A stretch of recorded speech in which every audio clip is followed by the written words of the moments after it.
Career को लेके और मैरिज को लेके इन जातक का सवाल है। ये 33 वर्ष के हैं। 89 जनवरी में इनका जन्म हुआ है मूल नक्षत्र में। मूल नक्षत्र मंगल भगवान का नक्षत्र है, तो यहाँ पे मंगल क्रांतिकारी हो ही जाएंगे। 12वें घर में बैठे हैं, अपने ही घर में। यहाँ पे मंगल अच्छे होते हैं। फाइनेंस जीवन के आखिरी में बहुत अच्छा देते हैं और किसी की भी जिम्मेदारी व्यक्ति निभा कर ही जाता है, लेकिन यहाँ पे मंगल दोष भी बनेगा, इस पे काम करना चाहिए। यहाँ जो अच्छी चीज़ें इस कुंडली में दिख रही है, इसमें चंद्रमा भगवान की दशा 2026 तक चलेगी।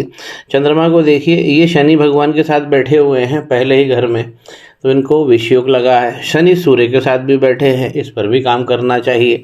तो ये पहले भाव जो है इनका बहुत क्रांतिकारी हो गया है। 2 दुर्योग इनको लगे हैं, शनि और सूर्य के, शनि और चंद्रमा के। सूर्य और चंद्रमा का भी ये अमावस्या योग लग गया है पहले घर में, और यहाँ पर चंद्रमा और सूर्य बहुत ज़्यादा डैमेज हो गए हैं। इसका हमें ख्याल करना चाहिए। जो अच्छी चीज़ है इस कुंडली में वो देखिए, यहाँ पे 9 लिखा हुआ है, तो ये धनु राशि बनी और इसके स्वामी बृहस्पति जाकर 7वें भाव में बैठे हैं। ऐसे लोगों को महिलाओं का साथ बहुत बहुत अच्छा मिलता है। करियर संबंधी या पार्टनरशिप में महिलाओं का साथ इनको बहुत अच्छा मिलता है। तो बृहस्पति यहाँ पर 7वें घर में बैठे हैं, ये बहुत अच्छी चीज़ आ गई है इस कुंडली में।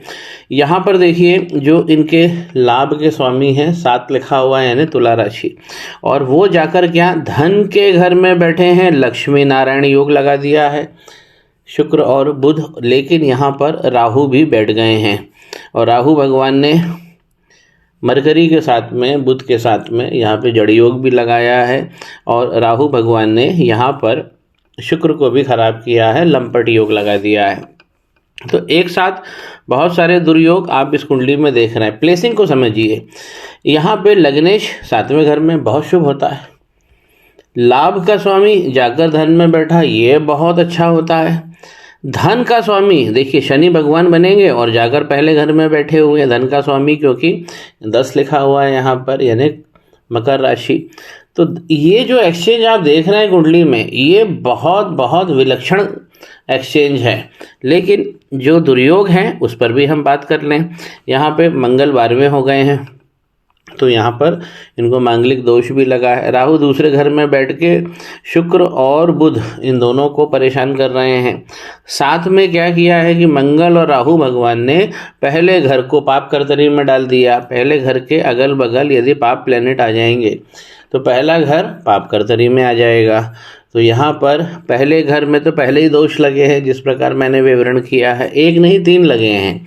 शनि और चंद्रमा का विषयोग लगा है, सूर्य और शनि का यहाँ पे गड़बड़ योग लगा हुआ है, सूर्य और चंद्रमा का यहाँ पर अमावस्या योग लगा हुआ है। इनके जो पहला घर है इस पे हमें सबसे ज़्यादा वर्किंग करना चाहिए। मंगल राहु भगवान को भी जो रेमेडी होनी चाहिए वो होना चाहिए। तो इनका 12वां भाव देखें, पहला भाव देखें और धन का भाव देखें। तो पहले भाव के अगल बगल के जो भाव हैं, तो इस प्रकार ये जो कुंडली बन रही है ये 3 भाव को बहुत ज़्यादा डिस्टर्ब कर रही है। एक्सचेंज बहुत अच्छे हैं प्लैनेट्स के, लेकिन जो एक्सचेंज हो रहे हैं प्लैनेट्स जहाँ जाकर बैठ रहे हैं वो सब दुर्योग में बैठ रहे हैं। नवांश जो हमारे जीवन की दिशा दिखाता है, मंगल शनि साथ में बैठे हैं, इसको अस्थिभंग योग कहते हैं। अब इनका जो सवाल है कि क्या मुझे अच्छा करियर मिलेगा, तो करियर कर्म को देखने के लिए हमें 10वां घर देखना चाहिए। यहाँ 6 लिखा हुआ है, कन्या राशि, और कन्या राशि के स्वामी होते हैं बुध, जाकर राहु भगवान के साथ धन में बैठे हैं। कर्म का कर्मेश जो है वो जाकर यदि धन भाव में बैठ जाए, लग्न में बैठ जाए या लाभ में बैठ जाए, ये बहुत अच्छा कॉम्बिनेशन होता है। तो यहाँ पे कर्म का कॉम्बिनेशन इनका बहुत बहुत अच्छा आ रहा है। नौकरी की यदि हम बात करते हैं तो यहाँ पे 2 लिखा हुआ है, और यहाँ जो स्वामी बने वीनस बने शुक्र, जाकर यहाँ धन के भाव में बैठे हुए हैं। एक तो छठे का स्वामी जब भी जाकर धन के भाव में बैठेगा गड़बड़ तो करेगा, और साथ में राहु भी बैठे हुए हैं, तो इसलिए नौकरी ढूंढने में भी परेशानी आएगी ही आएगी। नवांश चार्ट को जब हम देख रहे हैं तो पहले भाव में ही शनि और मंगल भगवान की गड़बड़ है। यहाँ पर देखिएगा कर्म के भाव में अमावस्या योग रिपीट हो रहा है। जुपिटर जो है बृहस्पति वो 10 नंबर लेकर बैठे हैं, यानी मकर राशि में पूरी तरह ये नीच के हो गए हैं। तो यही कारण है कि करियर में डिले हो रहा है और मैरिज में भी डिले हो रहा है। मैरिज को एक बार मैं पुनः समझाता हूँ। देखिए ये मैरिज का भाव है, तो हम पहले देखेंगे कि जुपिटर यहाँ बैठे, लग्नेश ही खुद यहाँ आके बैठ गए हैं। तो ऐसे व्यक्तियों को महिलाओं का साथ बहुत अच्छा मिलेगा। 33 साल के हो गए हैं, अभी भी अनमैरिड है। कारण समझिए, इस घर का स्वामी बुध है, जाकर कहाँ बैठे हैं, राहु भगवान के साथ में। ये गड़बड़ हो गई। नवांश में विवाह सुख के लिए हम इस घर को देखते हैं, तो यहाँ पर जो बृहस्पति है वो 10 नंबर लेकर बैठे हैं, यानी पूरी तरह नीच के होके बैठे हैं। यहाँ पर बृहस्पति को भी संवारना है।